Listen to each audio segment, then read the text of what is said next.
43장 13절로 27절까지 말씀, 저와 성도님들이 한 절씩 교독하시고 마지막 절은 함께 읽겠습니다. 제단의 크기는 이러하니라. 한 자는 팔꿈치에서부터 손가락에 이르고 한 손바닥 넓이가 더한 것이라.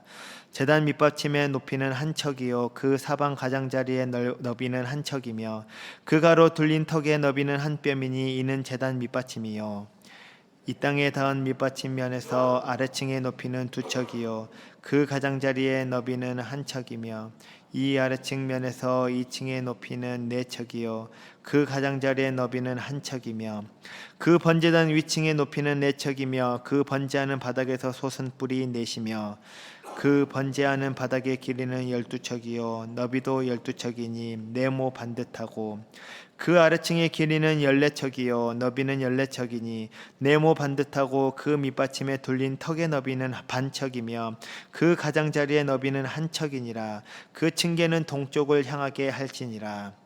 그가 내게 이르시되 인자야 주 여호와께서 이같이 말씀하셨느니라. 이 제단을 만드는 날에 그 위에 번제를 드리며 피를 뿌리는 규례는 이러하니라. 주 여호와의 말씀이니라. 나를 가까이 하여 내게 수종드는 사독의 자손 레위 사람 제사장에게 너는 어린 수송아지 한 마리를 주어 속죄제물을 삼되 내가 그 피를 가져다가 제단의 네 뿔과 아래층 네 모퉁이와 사방 가장자리에 발라 속죄하여 제단을 정결하게 하고 그 속죄제물의 수송아지를 가져다가 성전에 정한 처소 곧 성소 밖에서 불사를 지며 다음 날에는 흠없는 순염소 한 마리를 속죄제물로 삼아 드려서 그 제단을 정결하게 하기를 수송아지로 정결하게 함과 같이 하고 정결하게 하기를 마친 후에는 흠없는 수송아지 한 마리와 때 가운데에서 흠없는 순양 한 마리를 드리되 나 여호와 앞에 받들어다가 제사장은 그 위에 소금을 쳐서 나 여호와께 번제로 드릴 것이며 7일 동안은 매일 염소 한 마리를 갖추어 속죄제물을 삼고 또 어린 수송아지 한 마리와 때 가운데에서 순양 한 마리를 흠없는 것으로 갖출 것이며 이같이 7일 동안 제단을 위하여 속죄제를 드려 정결하게 하며 드릴 것이요. 같이 읽습니다. 이 모든 날이 찬 후 제8일과 그 다음에는 제사장이 제단 위에서 너희 번제와 감사제를 드릴 것이라. 그리하면 내가 너희를 즐겁게 받으리라. 주 여호와의 말씀이니라. 아멘. 에스겔 43장에는 새 성전의 제단이 세워지는 그 장면이 나옵니다. 하나님께서는 제단의 크기와 그리고 모양뿐만 아니라 제단의 방향 그리고 제단을 정결하게 하는 그 방법과 그 기간까지 세밀하게 정해 주십니다. 하나님께 드리는 그 일에는 분명한 기준이 있었고 그 기준은 사람의 열심이나 어떠한 편의가 아니라 그 하나님의 말씀에 있었다라는 것을 보여주십니다. 이 제단을 따라가다 보면 그 경건의 모습을 세 가지로 보여주는 것을 저희들은 알 수 있습니다.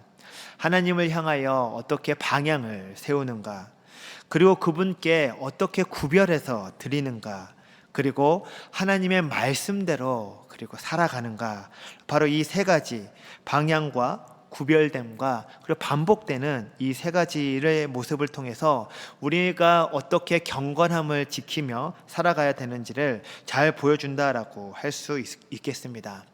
먼저 13절에서 17절의 말씀을 보시면 에스겔이 본 제단은 어느 하나 임의로 세워지는 것이 아니라 하나님께서 말씀하신 그 말씀대로 세워지는 것을 볼 수가 있습니다. 길이와 너비, 높이와 그 턱의 크기까지 정해져 있었고 마지막에는 그 계단이 놓여져야 되는 그 방향까지 하나님께서 가르쳐 주십니다. 그 층계는 동쪽을 향해서 해라라고 말씀하십니다. 하나님께 드려지는 이 제단에는 분명한 기준이 있었습니다. 정성이 있다고 해서 마음대로 할 수 없었고 열심이 있다고 해서 그 열심이 하나님의 말씀을 대신할 수도 없었습니다. 하나님을 위한 그 일이라면 그 방법까지 하나님이 정하신 그 말씀대로 이루어져야 한다는 것을 오늘 말씀을 통해 볼 수가 있습니다. 특별히 오늘 말씀에서 그 계단의 방향을 동쪽으로 하라라는 것이 저에게는 조금 의아하게 다가왔었습니다. 동쪽이라는 그 방향은 에스겔이 앞서 보았었던 그 한 장면을 떠오르게 합니다. 8장에서 에스겔은 성전 안에서 사람들이 여호와의 그 성전을 등지고 동쪽의 그 태양을 향하여 절하는 그 환상을 보게 되었습니다. 몸은 분명히 성전을 향하여 있었지만 얼굴은 하나님을 돌아서 있었던 것입니다. 예배의 자리를 지키고 있었으면서도 예배의 방향을 잃어버린 사람들의 모습을 에스겔 8장에서 하나님은 보여주셨습니다. 그래서 회복된 성전에서는 제단의 방향이 다시 세밀하게 정해지는 것을 볼 수가 있습니다. 하나님께서 바로 잡으시는 것은 그 무너져버린 제단만을 잡으시는 것이 아니라 하나님께 돌아섰던 백성의 방향까지 다시 바로 잡아주시는 것을 볼 수가 있습니다. 우리가 잘 아는 그 갈멜산의 엘리야의 이야기를 보시면은 이 차이를 저희들은 분명하게 알 수가 있습니다. 바알의 선지자는 450명이 등장하고 이들은 아침부터 큰 소리로 바알을 향해 부르고 제단 곁에서 뛰놀고 그리고 자신의 몸에 피가 흐르기까지 자신의 몸을 상하게 하는 것을 볼 수가 있었습니다. 열심이 없었던 것도 아니었고요. 그들은 오히려 누구보다도 격렬하고 크게 노래하며 그들의 신을 불렀습니다. 그러나 열심이 크다고 예배가 바르게 되는 것은 아니었습니다. 반면에 엘리야는 무너진 여호와의 제단을 하나님의 말씀대로 수축합니다. 12돌을 취하고 나무를 벌려놓고 제물을 올리며 그곳에 물을 붓게 합니다. 하나씩 하나씩 그가 해야 할 일을 한 후에 그는 하나님 앞에 섰습니다. 그리고 그의 기도 속에 그가 했던 그 모든 행동에 의미가 담겨져 있는 것을 볼 수가 있습니다. 엘리야는 이렇게 기도했죠. 내가 주의 종인 것과 내가 주의 말씀대로 이 모든 일을 행하는 것을 오늘 알게 하옵소서.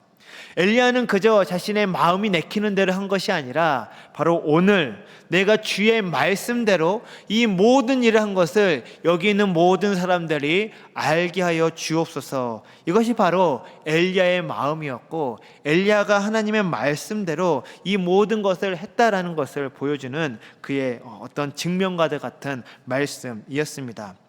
경건에는 이런 정확함이 있어야 합니다. 하나님을 사랑한다는 마음이 아무리 진실할지라도 내 생각이 기준이 되어서는 안 됩니다. 하나님을 위한 일이라고 말하면서도 어느새 내가 원하는 그 방식, 내게 익숙한 그 방식, 또한 내가 옳다고 여기는 그 방식을 고집할 수 있습니다. 그러나 경건은 내 열심에 하나님의 이름을 붙이는 것이 아니라 하나님의 말씀에 나의 생각과 나의 방법을 맞추어 가는 것입니다. 갈멜산에서 분명해진 것도 바로 그것입니다. 사람의 많고 적음이 아니라 소리의 크고 적음이 아니라 한쪽에서 450명의 열심이 있었지만 다른 한쪽에서는 주의 말씀대로 행했던 한 사람이 있었던 것을 저희들은 볼 수 있습니다. 어떤 사람이 만들어내는 열광이 아니라 하나님의 그 말씀대로 세워진 제단 앞에 선 그 한 사람, 그 한 사람의 예배를 하나님이 받으신 것처럼 오늘 이 시간에도 하나님이 이 제단을 통하여 우리에게 가르쳐 주시는 것은 나의 열심과 나의 방법이 아닌 하나님의 그 말씀대로 하나님의 제단을 세워나가고 하나님의 제단을 다시 수축해 나가는 것, 이것을 바로 우리들에게 말씀해 주시는 경건의 올바른 모습이다라고 가르쳐 주고 계시는 것입니다. 두 번째, 오늘 말씀을 통하여 우리들에게 보여주시는 그 모습은 바로 구별됨입니다. 제단은 앞서 말한 것처럼 이미 완성되었습니다. 크기와 모양이 갖추어졌고 제물을 올려 불사를 수 있도록 모든 것이 준비되었습니다. 사람의 눈에는 더 이상 준비할 것이 없어 보입니다. 그러나 하나님은 그 제단을 바로 사용하지 않으십니다. 먼저 피를 바르고 속죄하고 정결하게 하며 7일이라는 시간을 반복하게 하십니다. 그리고 나서 이 제단을 거룩하게 봉헌하십니다. 제단으로 사용할 수 있다라는 것과 하나님께 드릴 수 있는 제단이 되었다라는 것은 조금 다른 이야기다라는 것을 하나님은 말씀해 주십니다. 사람들은 흔히 기능, 그러니까 우리가 사용할 수 있다라고 한다면 그것이 완성되었다라고 생각하지만 하나님께서는 그것이 완성이 아니라 바로 하나님 앞에 온전히 구별될 때에 이것이 완성되었다라고 말씀하시는 것 같습니다. 하나님께 드려지는 것은 다른 것과 똑같이 다룰 수 없습니다. 하나님을 위한 것으로 따로 구별되어야 합니다. 제단이 거룩해졌다라는 것은 무엇인가 더 화려해졌다라는 말이 아니라 이제는 그 제단이 아무 데서나 아무 목적으로 쓰여지는 것이 아니라 오직 하나님께만 드려지는 그 제사, 하나님께만 올려지는 그 예배를 위해서만 쓰여져야 된다라는 그 구별됨에 있다라는 것입니다. 성경에서 처음 제물이 이 예배가 드려지는 것은 바로 가인과 아벨의 이야기를 통해서도 분명하게 볼 수 있습니다. 가인은 땅의 소산을 가져왔고 아벨은 양의 첫 새끼와 기름을 가지고 왔습니다. 그런데 하나님께서는 두 제사를 똑같이 받지 않으십니다. 여호와께서 아벨과 그의 제물은 받으셨으나 가인과 그의 제물은 받지 않으셨더라. 둘 다 드렸지만 둘 다 받아들여진 것은 아닙니다. 그 차이를 단순히 가인은 곡식을 드렸고 아벨은 그 피 있는 제사를 드렸기 때문이다라고 성경은 말하지 않으십니다. 성경은 아벨의 제물만 받으셨다라고 말씀하신 것이 아니라 아벨과 그의 제물을 받으셨다. 그리고 가인에 대해서도 가인과 그의 제물을 받지 않으셨다라고 말씀하시면서 하나님은 제물과 그리고 예배자를 따로 보시는 것이 아니라 함께 보신다라는 것을 볼 수가 있습니다. 무엇을 드렸는가가 중요한 것이 아니라 어떠한 믿음으로 하나님께 드렸는가를 같이 보시는 것, 이것이 바로 예배에 있어서 중요한 부분입니다. 에스겔의 제단이 7일 동안 정결하게 되어야 했던 이유도 바로 여기에 있습니다. 제단이 이미 만들어져 있었지만 하나님께 드려지는 자리로 따로 세워져야 했었습니다. 그래서 제단의 네 뿔과 네 모퉁이와 사방 자리에 피를 바르는 어떤 그런 행위를 하시면서 하나님은 이 제단을 봉헌하라라고 말씀하시는 것입니다. 어떻게 보면 조금 까다로울 수 있는 일, 어떻게 그 제단의 이 양 끝에 이 네 모퉁이까지 하나님은 다 신경 쓰시고 거기에까지 피를 바르라고 말씀하시나라고 생각할 수 있지만 이렇게 귀찮을 수 있고 까다로울 수 있는 일임에도 불구하고 하나님은 이 모든 것 세세하게 하나하나 구별하시며 이를 정결하게 하시고 이를 통해서 바로 하나님은 구별된 예배를 받으시겠다라고 말씀하시는 것입니다. 마지막으로 제단을 정결하게 하는 일은 하루 만에 마쳐지는 것이 아니라 7일이라는 시간이 걸렸다라고 말씀하십니다. 하나님은 같은 의식을 7일 동안 이어가게 하셨습니다. 우리 생각에는 한 번에 깨끗하게 하셔도 충분하겠다라고 생각할 수 있지만 하나님께서는 결코 그 과정을 줄이지 않으셨습니다. 첫날에 했던 일을 다음 날에도 하게 하셨고 그 다음 날에도 계속해서 반복하게 하셨습니다. 하나님은 거룩하게 하는 일을 서두르지 아니하시고 정해진 날 동안 순종을 이어가게 하셨습니다. 우리의 신앙도 바로 이러한 반복에서 이루어지는 것을 알 수가 있습니다. 어떤 특별한 은혜를 경험한 날이 우리에게 있어서 그 날을 우리 인생의 전부라고 생각하며 살아가실 수 있지만 우리 신앙의 많은 부분은 이러한 반복에서 이루어진다라는 것을 알 수가 있습니다. 다니엘의 삶이 그랬죠. 왕의 명령을 어기면서 사자굴에 던져진다라는 것을 알면서도 다니엘은 매일 하루에 3번씩 반복된 기도의 자리 가운데로 나아갔었습니다. 여리고 성 앞에 선 이스라엘도 같은 모습이었습니다. 첫날 성을 돌았지만 아무 일도 일어나지 않았습니다. 둘째 날에도 셋째 날에도 성벽은 그대로였습니다. 그래도 그들은 하나님께서 말씀하신 대로 걸었고 마지막 날 성벽이 무너지는 그때야 하나님께서 말씀하신 것이 무엇인지를 확실히 알 수가 있었습니다. 아무런 변화가 보이지 않는 데에도 아니어도 말씀을 따라 같은 일을 걸어갔을 때에 그들 가운데 믿음의 역사가 일어났던 것입니다. 그렇게 저는 매일의 묵상을 결코 가볍게 볼 수 없다라고 다시 한번 말씀드리겠습니다. 반복되는 기도도 헛되지 않습니다.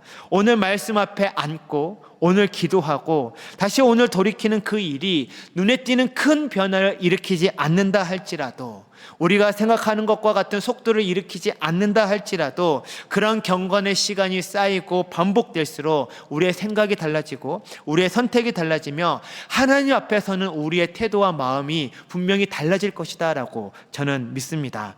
생활 속에서 반복되는 이 작은 순종이 결국 한 명의 경건한 사람을 만들어가는 것입니다.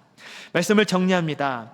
에스겔이 본 제단에는 방향이 있었고 구별됨이 있었으며 7일 동안 이어지는 그 반복된 순종이 있었습니다. 우리의 경건도 다르지 않습니다. 누구를 향하고 있는지 분명해야 하고 하나님께 드리는 것을 가볍게 여기지 않아야 하며 아무 일 없어 보이는 평범한 날에도 말씀과 그리고 기도의 자리를 지켜야 할 줄 믿습니다. 하나님께서는 바로 그 모든 과정의 끝에서 말씀하십니다. 그리하면 내가 너희를 즐겁게 받으리라. 주 여호와의 말씀이니라. 오늘도 주의 말씀대로 하나님을 향하여 그리고 그분께 합당하게 살아가시는 저와 모든 성도님들 되시기를 주님의 이름으로 축복합니다.